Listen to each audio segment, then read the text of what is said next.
এই ভিডিওটিতে আমি 2023 সালের ইনভেস্টমেন্ট থিম বাই রুচির শর্মা 2023 সালের যে ইনভেস্টরদের জন্য যে গাইডটি দিয়েছে সেটা সম্পর্কে আলোচনা করব। আলোচনা করার আগে একটু রুচি শর্মা সম্পর্কে বলে নেই। আমি রুচি শর্মার একজন বেশ বড়সড় ফ্যান। আমি তার যে কোনো রাইটিং বা যে কোনো বুকস আমি পেলেই পড়ে ফেলি আর কি। উনি he is a chairman of Rockefeller International and also the chairman এবং সিআইও অফ ব্রেকআউট ক্যাপিটাল, যেটা একটা investment firm focused on emerging market. উনি রকারফেলার ইন্টারন্যাশনালে জয়েন করার আগে উনি 25 বছর মর্গান স্ট্যানলি ইনভেস্টমেন্ট ম্যানেজমেন্টে কাজ করেছেন, যেখানে ওনার ফোকাসড এরিয়া ছিল ইমার্জিং মার্কেট ইনভেস্টমেন্ট, এবং he was a chief strategist there as well. ওনার বেশ কিছু বই আছে। একটা বই হচ্ছে Breakout Nations, then the rise and fall of nations. The rise and fall of নেশনসটাকে একটু সামারাইজ করে আরেকটা বই আছে, the 10 rules for successful nations. আমার খুব ইচ্ছা আছে এটা সম্পর্কে কিছু ভিডিও করার। তার আরেকটি বই আছে, the democracy on the road. আমি আগের সবগুলো বই পড়েছি এবং ডেমোক্রেসি অন দ্য রোড বইটা আমি কারেন্টলি পড়ছি, এবং এটা বেশ ফ্যাসিনেটিং বুকস, এবং তার লেখা বেশ ভালো। এবং এখান থেকে আসলে ম্যাক্রো ইকোনমি সম্পর্কে এবং গ্লোবাল ইনভেস্টমেন্ট ম্যানেজমেন্ট সম্পর্কে, কোন কান্ট্রি ভালো করবে কোন কান্ট্রি খারাপ করবে, এগুলো সম্পর্কে বেশ ভালো আইডিয়া পাওয়া যায়। সো তার যে ইনভেস্টরদের জন্য 2023 সালের গাইড, সেটা সম্পর্কে আমি এই ভিডিওটিতে আলোচনা করব। উনি 10টি থিম দিয়েছে এবং একটু লং হতে পারে, সো একটু ধৈর্য নিয়ে ভিডিওটা দেখতে হবে। সো রুচি শর্মা বলেছেন যে কারেন্টলি আমরা সবাই জানিও এটা, যে inflation is back in a serious way. So what happen, early 1980s এর পরে ফর আ লং পিরিয়ড, 4টা ডেকেড ধরে আমরা দেখেছি গ্লোবালি ভেরি লো ইনফ্লেশন, এবং ভেরি লো ইনফ্লেশন থাকার কারণে most central banks monetary stimulus দিতে পেরেছে। যখনই কোনো ক্রাইসিস আসছে, মানি সাপ্লাই বাড়াইতে পেরেছে। তারা ইন্টারেস্ট রেট একদম লো রেখেছিল। অনেক ক্ষেত্রে দেখা গেছে ইন্টারেস্ট রেট এক লম্বা সময় জিরোর কাছাকাছি ছিল, অনেক ক্ষেত্রে এটা নেগেটিভে চলে গিয়েছিল ফর সার্টেন ইউরোজোন এরিয়াতে। সো এই যে low interest rate area and low inflation, সেই এরাটা ইজ গন। এবং যেহেতু ইন্টারেস্ট রেট এখন most central bank interest rate বাড়িয়ে দিচ্ছে ইনফ্লেশনটাকে ফাইট করার জন্য। So interest rate is the cost of money. So মানির কস্টটা বেড়ে গিয়েছে। সো আলটিমেটলি অনেকেই যারা ইনভেস্টর আছে, অথবা কান্ট্রিজ, গভর্নমেন্টস, তারপরে সেন্ট্রাল ব্যাংকস, তারা যদি আগে যেভাবে ফলো করেছে, যে তরিকায় তারা আগে তাদের পলিসিগুলো ফর্ম করেছে, ইনভেস্টররা যেভাবে তাদের ইনভেস্টমেন্ট করেছে, ওইটাতেই তারা যদি এখন স্টিক থাকে, তাহলে এখানে তাদের একটা বড়সড় নেগেটিভ ইম্প্যাক্ট হওয়ার একটা চান্স আছে। সো উনি বলেছেন, যেহেতু the cost of money has increased permanently এবং inflation is coming back in a serious way, এবং উনি মনে করছেন যে inflation will be hovering around more or less 4%, not 2%, যেটা ইউএস সেন্ট্রাল ব্যাংক টার্গেট করছে। সো এরকম একটা সিনারিওতে অনেক টাইকুনস, কোম্পানিজ, তারপরে কান্ট্রিজ বা যে সকল কারেন্সি থ্রাইভ করেছে ইজি মানি এরিয়াতে, they will stumble making new ways for winner. So নতুন উইনার আমরা দেখতে পারি, নতুন স্ট্র্যাটেজি নিয়ে আমাদের আগাইতে হবে এরকম একটা সিনারিওতে। সো উনি যে 10টা থিম নিয়েছে সেটা সম্পর্কে আমি এখন একটু আলোচনা করব। সো প্রথম থিমটা হচ্ছে পিক ডলার। সো আমরা যদি দেখি, দ্য ইউএস ডলার, এটা গত 102 বছর ধরে ইজ এ ডমিনেন্ট কারেন্সি। আমরা যদি একদম 1500 দশক থেকে 15 সেঞ্চুরি থেকে দেখি, তাহলে 1500 শতক থেকে এখন পর্যন্ত বিভিন্ন সময়ে বিভিন্ন কারেন্সি ডমিনেট করেছে। যে সকল কারেন্সি ডমিনেট করেছে তার মধ্যে খুব রিসেন্ট আমরা দেখেছি before US dollar was the pound sterling. So ultimately এই পিরিয়ডগুলোতে যে কারেন্সিটাই ডমিনেট করুক, তাদের এভারেজ যে এইজটা ছিল তার থেকে এই 102 বছরটা 8 বছর বেশি। সো যে কারণে অনেকে হয়তো মনে করছে যে ডলারের একটা ডিক্লাইন, এটা ওভার ডিউ, বিকজ এইটা অনেক দিন ধরে আছে। কিন্তু প্রবলেম হচ্ছে ডলারের কোনো স্ট্রং রাইভাল এখনো নাই। There has been a lot of talk by Ray Dalio regarding Chinese yuan. China can be a dominant Chinese yuan can be a dominant currency, উনি অনেক ক্ষেত্রেই বলেছিলেন, কিন্তু ডলার এখনও ভেরি স্ট্রং এবং দ্য চাইনিজ ইকোনমি অনেক suffer করেছে গত 2-3 বছর ধরে বিকজ অফ দিস কোভিড, এবং অনলি রিসেন্টলি তারা ডিসাইড করেছে একটু ওপেন আপ হবে। সো এই কারণে আলটিমেটলি যে চায়নার যে একটা ডমিনেন্স বা চায়না যে একটা বড় রাইভাল হিসেবে আসছিল ইউএস ডলারের এগেনস্টে, সেইটা আসলে এখন very unlikely, and also the Chinese people are aging faster. So ultimately there is no strong rival, which means dollar will stay dominant for some time. Historically ডলারের বিভিন্ন সময় আপসুইং হয়েছে, ডাউনসুইং হয়েছে, বাট এই গত 1-2 বছরে আমরা দেখেছি যে dollar has been extremely dominant এবং এটা মোস্ট কারেন্সির এগেনস্টে বেড়ে গিয়েছে। সো রুচি শর্মার মতে কারেন্টলি ডলার কিন্তু 25% ওভার ভ্যালিউড। সো যেহেতু এটা অলরেডি 25% ওভার ভ্যালিউড এবং খুব রিসেন্টলি ডলার কিন্তু একটু ফল করাও শুরু করেছে। সো উনি মনে করছেন যে ইকোনমি যদি এই মোর স্লোলি গ্রো করে, ইন্টারেস্ট রেট বাড়িয়ে ফেলছে ইউএসএতে, রিসেশনের আশঙ্কা অনেকে মনে করছে they are already in some recession. So ultimately Ruchi Sharma মনে করছেন dollar is expected to fall, dominant থাকবে কিন্তু ডলারের প্রাইসটা হয়তো কমে যেতে পারে।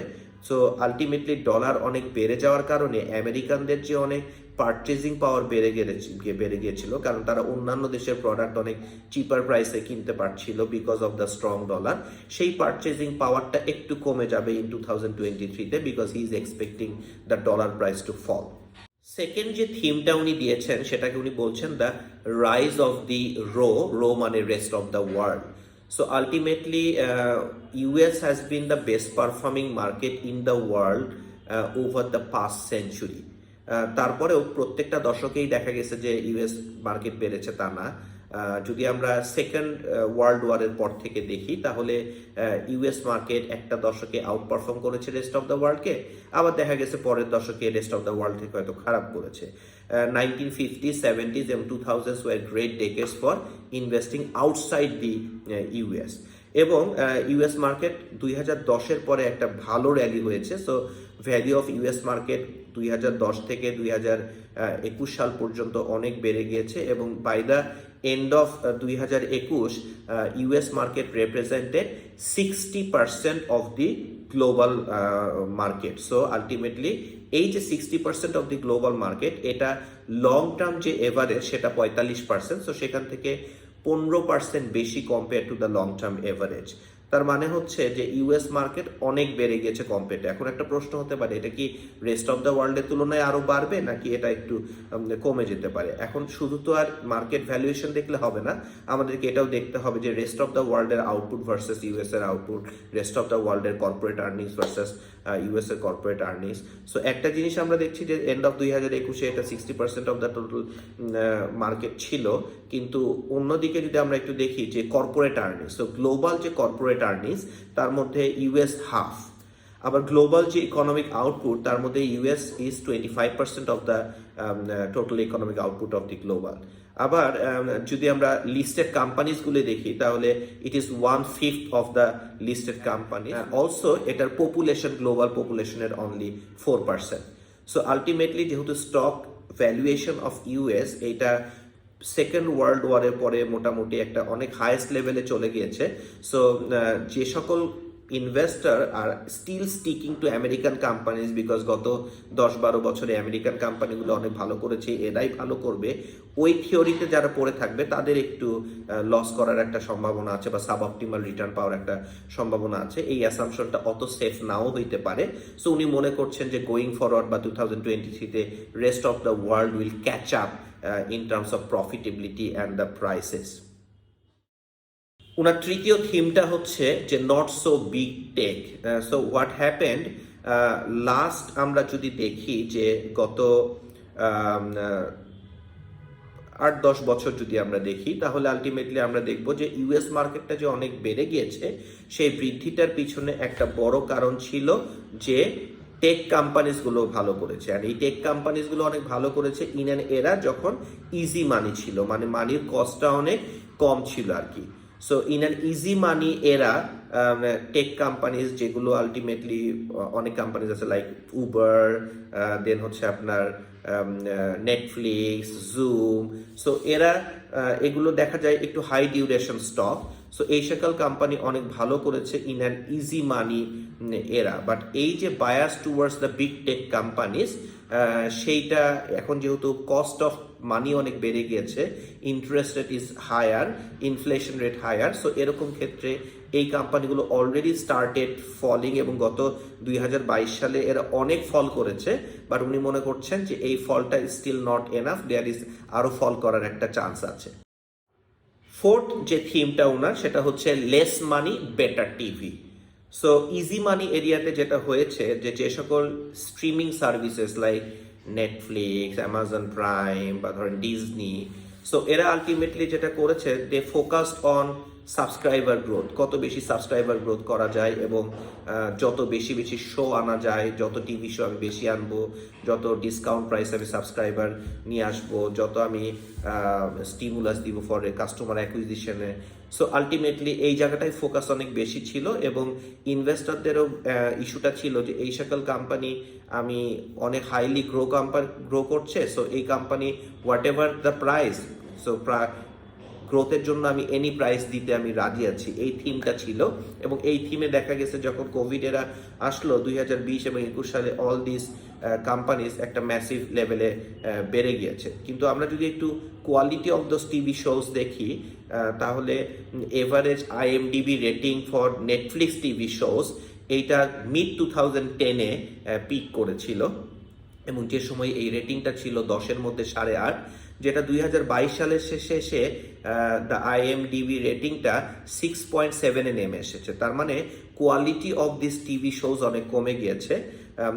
এই কারণে এই সকল কোম্পানি এখন কিন্তু ফোকাস করছে যে যেহেতু তারা একটা সময় কাস্টমার অ্যাকুইজিশনে ফোকাস করছিল, এখন ইনফ্লেশন বাড়ার কারণে তারা একটু প্রাইস লেভেলও বাড়িয়ে দিয়েছে। So many big streaming services they have shifted their focus from customer acquisition to making a profit. So ইনভেস্টরদের ক্ষেত্রে যে গ্রোথ অ্যাট এনি কস্ট, মানে এই থিমের উপরে যে তারা একটা হোয়াট এভার প্রাইস দেওয়ার একটা টেন্ডেন্সি ছিল, সেটাও কমে গেছে, এবং এই স্ট্রিমিং সার্ভিসেস কোম্পানিগুলোর প্রাইসও গত বছরে অনেক ফল করেছে। সো আলটিমেটলি এখন এই কোম্পানিগুলো একটু প্রফিট মেকিং এর দিকে ফোকাস করছে, because cheap money era gone, and also they are focusing on fewer new shows.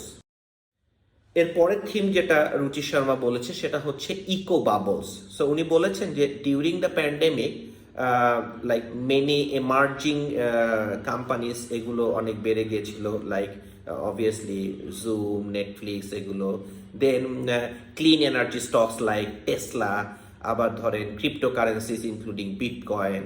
আবার গত 2020-21 সালে আমরা দেখেছি যে there has been a massive rise in SPACs, a special purpose acquisition company.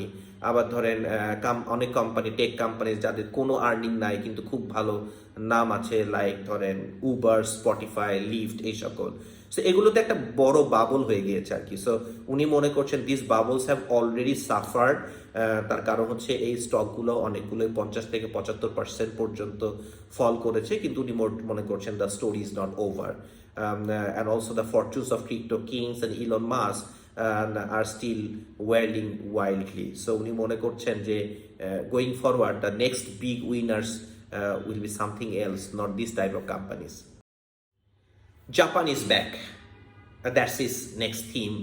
So what happened is like Japan, যদি আমরা একটু দেখি যে 3 decades before, যে 3 দশক আগে জাপানের ওয়ার্কিং এজ পপুলেশনের গ্রোথটা কিন্তু নেগেটিভে চলে গিয়েছিল। Japan is still suffering from that demographic crisis, but what happened in the rest of the world, many developed ওয়ার্ল্ডে এই ওয়ার্কিং এজ পপুলেশন কিন্তু কমা শুরু করেছে, বা এর গ্রোথটা নেগেটিভ হওয়া শুরু করেছে। সো আলটিমেটলি আবার যদি আমরা এইটা দেখি যে private debt, so measured as a share of company, share of economy, actually private debt is on average higher in other developed economies than in Japan. জাপানে পাবলিক ডেটটা অনেক বেশি, বাট প্রাইভেট ডেটের যে share of the economy in Japan that is lower compare to many developed country. And জাপানের যে house holds এবং corporations, তারা গত কয়েক বছরে তারা তাদের ডেটটাকে কমানোর দিকে ফোকাস করেছে, তারা কিছু ডেট কমিয়ে ফেলেছে। সো যেহেতু এখন chip money era gone, cost of মানি বেড়ে গিয়েছে, সো এরকম একটা টাইটেনিং মানিটারি সিনারিওতে জাপানের একটু ভালো করার একটু সুযোগ আছে আর কি। সো এবং এই কারণে যেহেতু তারা ডেট ব্যালেন্সটা একটু কমিয়ে ফেলেছে, কর্পোরেট ডেটটা কমিয়েছে, পার্সোনাল ডেটটা কমিয়েছে, সো তাদের প্রফিট মার্জিনস স্টিডিলি রাইজ করছে। অন্যদিকে যদি আমরা কস্ট অফ লেবার দেখি, জাপানের cost of labour after adjusting for productivity is now lower than China. That is something amazing, যে চায়নার কস্ট অফ লেবার অনেক বেড়ে গিয়েছে over the last few years, যে কারণে মেনি কোম্পানিজ চিন্তা করছে যে China is not cheap anymore in terms of production. And জাপানের যেহেতু labour cost is like after adjusting for productivity is lower than China. So ultimately Japan may not be back in the rising superpower, but 2023 সালে রুচির শর্মা মনে করছেন জাপানের জন্য একটা ভালো আউটলুক হতে পারে। নেক্সট থিম হচ্ছে manufacturing related, manufacturing relocation from China, so anywhere but China. So যেহেতু চাইনিজ লেবার কস্ট অনেক বেড়ে গিয়েছে এবং কোভিড এরিয়াতে দেখা গেছে যে চায়নাতে লকডাউনের কারণে অনেক প্রোডাকশন সাপ্লাই চেইন এফেক্টেড হয়েছে, বিগ আমেরিকান কোম্পানিজগুলো চিন্তা করেছে যে শুধু একটা সোর্স থেকে যদি আমরা আমাদের প্রোডাকশন করি তাহলে কস্ট অ্যাডভান্টেজ একসময় ছিল, সেটাও এখন কমে গিয়েছে বা নাই। অন্যদিকে এরকম একটা সিনারিও, কোভিড সিনারিও আসলে বা অন্য কোনো সিনারিও আসলে আমাদের তো আসলে ম্যানুফ্যাকচারিংটাকে ডাইভার্সিফাই করতে হবে। সো আমরা চায়না থেকে একটু রিলোকেট করব। কোথায় রিলোকেট করব? Many are thinking many US companies are coming back, but that's very small because coming back is very difficult because USA the cost is very, very high. So what can be the next door to China? Vietnam, Taiwan, India and South Korea. So আপনি যদি খেয়াল করে দেখেন তাহলে average monthly factory wage in Vietnam and India এটা $300 কম, which is half of the level of China. This is also 25% lower than Mexico. Many American company হয়তো চিন্তা করতে পারে আমার প্রোডাকশনটা আমি মেক্সিকোতে করবো কারণ মেক্সিকো আমার কাছে, but in terms of cost এটা 25% cheaper in Vietnam and India compare to Mexico. American এই কস্টটা আমেরিকার জন্য $4,200, so that's a massive thing. So many US companies are thinking যে চায়না ছাড়া যে কোনো জায়গায় যে আমরা প্রোডাকশন করবো। সো আমার মনে হয় যে Vietnam and India can be a good location. And Ruchi Sharma এর সাথে আরও দুইটা নাম অ্যাড করেছে, Taiwan and South Korea. Maybe Bangladesh can get some sort of benefit of that, but for that আমাদের is of business to is of doing business like then আমাদের corruption level কমাইতে হবে, ব্যুরোক্রেসি লেভেল কমাইতে হবে। ওগুলো যদি করতে পারতাম আমরা বা করি তাহলে হয়তো কিছু বেনিফিট আমরা পেতে পারি। স্টিল আমাদের দেশে FDI is very very limited. Next theme হচ্ছে রিটার্ন অফ অর্থোডক্সি। অনেকে আনঅর্থোডক্স বলে দেখা যাচ্ছে যে অনেক ফ্ল্যাশি থিংস নিয়ে এসেছে গত দশকে, specially when money was very cheap. কিন্তু যেহেতু এখন মানিটারি টাইটিং হচ্ছে, you have to be orthodox. So আপনাকে অর্থোডক্স ফলো করতে হবে। Unorthodox strategy might not be a good strategy. যেমন আপনি যদি খেয়াল করে দেখেন যে countries like Greece, Turkey and Argentina, এই তিনটা কান্ট্রি যদি আপনি দেখেন তাহলে গ্রিস একসময় অনেক হাই ডেটে সাফার করেছিল। সো আলটিমেটলি গ্রিস তাদের ডেফিসিট এবং ডেট কাটব্যাক করেছে, তারা অনেক অস্টেরিটি মেজার্স নিয়ে তারা এগুলো কমিয়ে ফেলেছে। সো গভর্নমেন্ট ডেফিসিট কমিয়েছে, গভর্নমেন্ট ডেট কমিয়েছে। কিন্তু এই কাজটা আর্জেন্টিনা বা টার্কি করে নাই। In fact turkey had become the most unorthodox policies. আপনার এরদোয়ান যে পলিসিগুলো নিয়েছে সেটার কারণে তারা অনেক আনঅর্থোডক্স পলিসিস নিয়েছে। কিন্তু রুচি শর্মা মনে করছেন এই আনঅর্থোডক্স পলিসিগুলা এখন অতটা কাজ করবে না, because there has been a lot of monetary tightening, high inflation and high cost of money, high interest. So they will suffer in 2023। So তার সাজেশন হচ্ছে অর্থোডক্স পলিসিগুলোকেই ফলো করা। আর নেক্সট থিমটা হচ্ছে পলিটিক্যাল রিলিফ। সো উনি বলেছেন যে this days election so more Discord than unity. So ultimately there will be a pause. So ultimately there will be some pause in terms of some relief because there are not many elections coming in 2023. So election years যেটা হয় যে developed market tend to lag their peers, মানে হচ্ছে emerging market tend to gain before election অনেক ক্ষেত্রে। তার কারণটা হচ্ছে উনি বলছেন যে অনেক ক্ষেত্রে there is a hope যে নতুন লিডার আসবে, নতুন লিডার এসে বেটার পলিসিস নিবে, bigger impact on economic growth হবে। সো অনেক ক্ষেত্রে দেখা যায় মেনি ইয়াঙ্গার ইকোনমিতে বিফোর ইলেকশন দেখা যাচ্ছে যে আপনার মার্কেটটা ভালো করে আর কি, but developed markets tend to lag compare to the emerging Nations.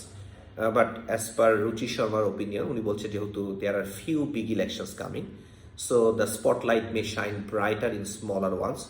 So ultimately 2023 can be a year for political relief.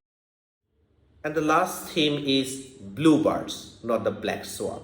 So what happened in the late 2020s, the author Nassim Nicholas Taleb উনি একটি concept নিয়ে এসেছিলেন black Schwann. So যেখানে বলা হচ্ছে that it was a theory of unexpected events that can disrupt for better or worse. So ultimately এই black সোয়ানটা অনেক সময় সিনোনিমাসলি ইউজ করা হয়েছে 2007 গ্লোবাল ফাইন্যান্সিয়াল ক্রাইসিসে, আবার ধরেন বিভিন্ন সময় যখন নেগেটিভ শক হয় তখন ইউজ করা হয়। এখনকার দিনে the focus is on blue bird, not black Schwann. So প্রশ্ন হচ্ছে ব্লু বার্ড কি? ব্ল্যাক সোয়ান যেমন rare event, rare negative event, so it's on the left tail. Blue bird হচ্ছে very rare, unforeseeable event that brings joy. So that's on the right tail. So we are in the arena of geopolitical shocks and economic gloom, যেটা 2008 সাল থেকে persist করেছে এবং পরবর্তীতে it get worse in a tight money area. So ultimately যেহেতু there has been a lot of worries regarding the monetary tightening and also the risk level of the world বেড়ে গেছে, growth expectation fall করেছে। So রুচি শর্মা মনে করছে যে the next bluebird might be a surprise, there is some need for bluebird and that will come as a surprise obviously. So উনি মনে করছেন the next bluebird thing হতে পারে peace in Ukraine, অথবা ধরেন peace in Ukraine that lowers the energy and food costs, অথবা ধরেন that reduce tension of US-China Cold War, অথবা ধরেন এই কারণে যে গ্লোবাল ট্রেডটা বেড়ে যেতে পারে সেটার একটা আশঙ্কা। This are all bluebird events উনি মনে করছেন, অ্যান্ড ইন দিস এরা উনি মনে করছেন এগুলো very unlikely, but if that comes unexpectedly, it can come as an unexpected joy, and that can be a surprise. So actual outlook হচ্ছে expected হচ্ছে expectation হচ্ছে যে